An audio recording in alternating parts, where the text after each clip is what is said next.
Programang ito ay rated SPG, striktong patnubay at gabay ng magulang ang kailangan. Nagsisimula na ngang magsisihan si David at Olga.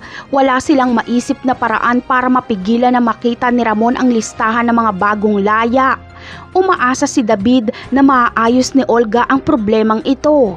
Ngunit kapag malaman ni Olga na ginahasa si Bubbles at niratrat pa ang bahay nito, ay wala nang pakialam si Olga sa plano nila ni David. Hahayaan niyang si David ang umayos ng gusot. Labis kasi na mag-aalala si Olga kay Bubbles, kaya uubusin niya ang lahat ng kanyang oras para mahanap si Bubbles at masigurado ang kaligtasan nito. Hindi kasi basta-basta mahahanap ni Olga ang bagong titirahan nila Bubbles at Tanggol, dahil sasadyain nila Bubbles na magtago para hindi sila matunto ng mga gustong pumatay sa kanila. Kaya mapapabayaan ni Olga ang kanilang mga plano ni David. Sa kabilang banda naman ay matitikman na ni Lena ang tapang ni Tinding.